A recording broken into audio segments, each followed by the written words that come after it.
Bonjour à tous, nous vous saluons et aujourd'hui nous allons vous présenter un logiciel tout à fait particulier. Il s'agit de OBS. OBS nous permet de faire l'enregistrement de nos vidéos et également de faire la diffusion en temps réel. C'est un logiciel très facile à manipuler. Alors le professeur peut l'utiliser comme il veut pour faire sa présentation et il peut l'utiliser très rapidement et facilement. Et il y a une manière de l'utiliser sans qu'il y ait d'édit à faire. On n'a pas besoin de faire de l'édit ou d'éditer la vidéo. Donc, comme vous voyez ici, il y a les boutons, il y a les scènes ici, les sources, il y a l'audio, le mixeur de la voix. Il faut quand même qu'on fasse attention à ce que la voix n'arrive pas au rouge, mais ça peut moduler entre le vert et le jaune comme ça, et c'est pour que ça ne frappe pas. Donc il y a les transitions des scènes. Moi j'ai choisi 30 millisecondes. Et il y a aussi les commandes pour contrôler tout le programme.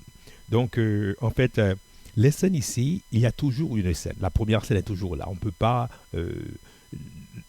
Il nous, le logiciel nous offre la première scène. Mais c'est à nous d'ajouter des sources. Donc, nous allons ajouter une source. Par exemple, on peut ajouter une image. On va ajouter une image et cette image, on va l'appeler logo. On va l'appeler logo. C'est le logo, par exemple, de la présentation ou du programme ou de ce qu'on veut présenter, je ne sais pas. Mais quand même, on va chercher. Et je trouve un logo ici. Voilà, on va prendre celui-là. OK. Et on va l'utiliser. On l'insère dans l'écran. On va essayer de le mettre au centre. Il faut quand même que ça soit esthétiquement un peu parfait quand même. OK. Et voilà, j'ai mon image. Donc après, je peux ajouter par exemple une source sur cette image. Si je veux avoir par exemple la caméra sur cette image pour qu'on puisse voir celui qui est en train de présenter. Là, on s'en va sur source, on clique sur plus et également on a vidéo capture. Je vais choisir la vidéo de la caméra, la caméra vidéo de l'ordinateur. Alors voilà, et comme vous voyez, c'est moi qui est en train de parler. Et c'est déjà parti, c'est déjà sur l'écran. Donc je peux mettre le petit écran ici ou en bas là, ou je peux faire ce que je veux avec. Je peux le mettre au milieu, je peux le mettre ici également. On va le laisser ici.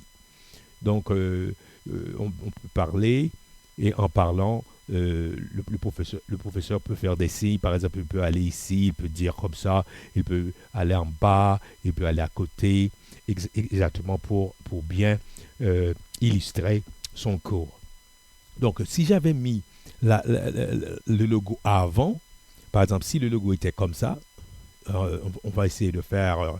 Si j'avais mis le logo avant, ma deuxième source serait en dessous du logo. Mais puisque j'avais déjà le logo, ma deuxième source paraît en haut. Alors, on a juste à faire un petit clic pour que ça monte en haut afin qu'on puisse voir le visage de celui qui fait la présentation. Donc, on peut ajouter également d'autres scènes. Par exemple, si j'avais à ajouter une autre scène, j'allais ajouter par exemple contenu.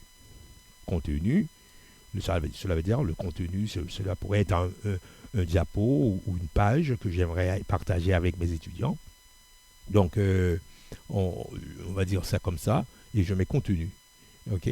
Et maintenant, je vais aller avoir une source pour ce contenu, et je vais dire, par exemple, je vais prendre le capteur d'image de l'écran de mon ordinateur. OK? Je vais Window Capture, ça veut dire que ça va être la fenêtre de mon ordinateur. Donc, c'est ici.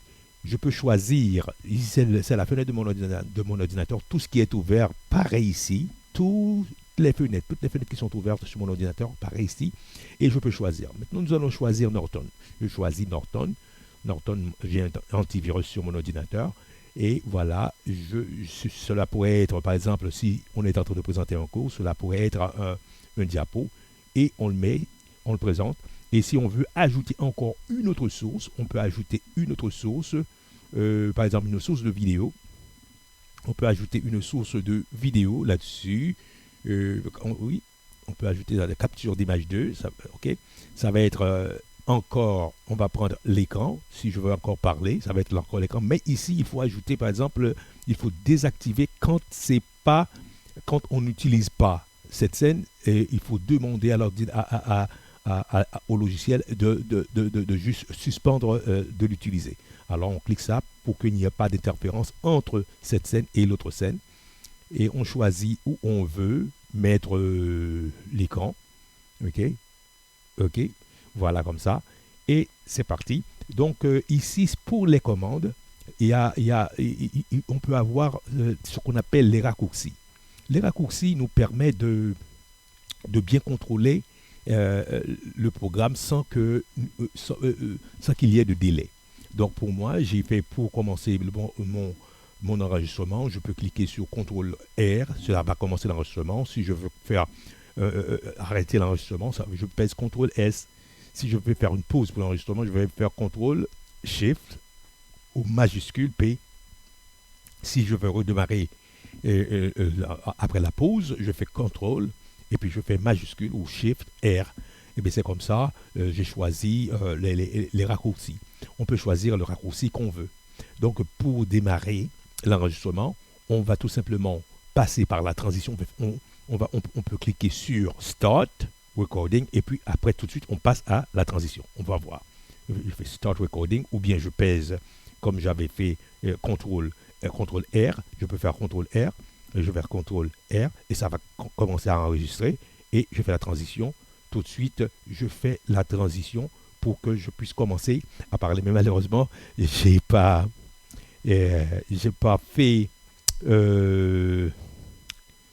j'ai pas eu le temps de choisir la première scène. Alors, maintenant, voilà, c'est exactement ça que j'ai voulu. On va arrêter ça un petit moment. Si j'avais dans la scène 1 ici, il fallait que je retourne sur Video Capture et je change ici. Il faut désactiver la caméra lorsque la scène n'est pas utilisée. Il faut jamais l'oublier. OK? Ça c'est ma scène 1. Je commence. On va refaire ça. On va refaire. OK? Je commence. On part. OK, voilà, ça c'est ma scène 1. Et ensuite, je vais passer à la scène 2. Et je passe à la scène 2 maintenant. Et lorsque je passe à la scène 2, et c'est ici que ça automatiquement, ça part. Je passe encore à la scène 1. C'est comme ça que ça continue, ainsi de suite, jusqu'à ce que la transition se fasse. Il y a un petit problème, je ne sais pas. Bon, de toutes les façons, on peut corriger ça plus tard. Mais c'est ainsi que j'ai voulu vous présenter donc l'OBS Studio 30.0.2. C'est un logiciel tout à fait particulier qui peut nous aider à faire l'enregistrement et également à faire la diffusion en temps réel. Merci pour votre attention. Merci.